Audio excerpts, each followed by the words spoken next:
আমরা আছি এখন মারজান আইসল্যান্ডে। আপনারা দেখতে পাচ্ছেন এটাই হচ্ছে মারজান আইসল্যান্ড। এটা আরব আমিরাতের রাসুল কায়মা প্রদেশে পড়ছে। এটা রাসুল কায়মার জন্য অনেক বিখ্যাত একটা আইসল্যান্ড। আপনারা দেখতে পাচ্ছেন মোটামুটি বিকালবেলাটা অনেক ভালো সময় কাটবে আসলে। তাছাড়া এখানে আরেকটা সবচেয়ে মানে বিখ্যাত যেটা হচ্ছে ওয়ার্ল্ড ক্লাস ক্যাসিনো, মানে বিশ্বের সবচেয়ে টপ রেটেড ক্যাসিনোটা এখানেই হচ্ছে। এটা এখন আন্ডার কনস্ট্রাকশন আছে। তো সুতরাং সব কিছু মিলে এটা অনেক ভিআইপি একটা এরিয়া। এখানে বিশ্বের 7 স্টার যত বড় বড় হোটেল আছে সবগুলোই আছে আসলে। তো আপনি মারজান আইসল্যান্ডে কীভাবে আসবেন? মারজান আইসল্যান্ডে আসতে হলে আপনাকে দুবাই, আবুধাবি অথবা শারজা থেকে বাসে আসতে পারবেন, অথবা যে কোনো গাড়ি রিজার্ভ করে আসতে পারবেন। বাসে আসতে গেলে 30 দিরহাম নেবে। এই যে আল মারজান আইসল্যান্ড। বাসে আসতে গেলে আপনার দুবাই, আবুধাবি অথবা শারজা থেকে, দুবাই আর আবুধাবি থেকে শারজা থেকে 30 দিরহাম, আর আবুধাবি থেকে 50 দিরহাম।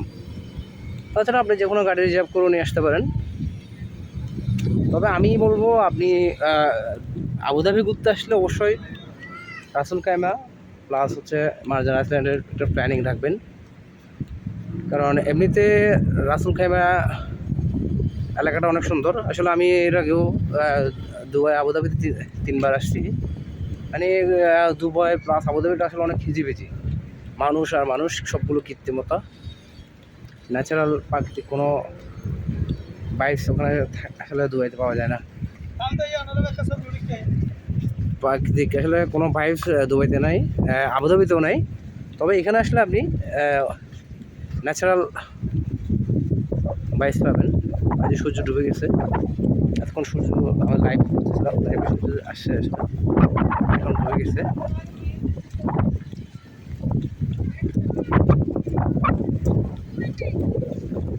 এই যে আরব সাগর।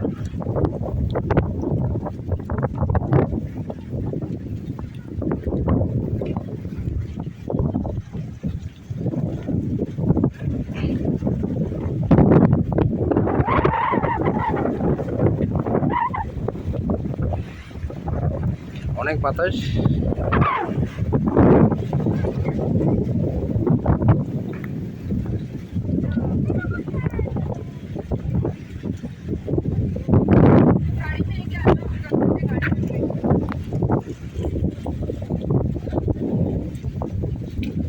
তো যাই হোক, আপনাদের অনুরোধ থাকবে আপনারা অবশ্যই একবার হলো রাসুল কায়মাতে ঘুরতে আসবেন।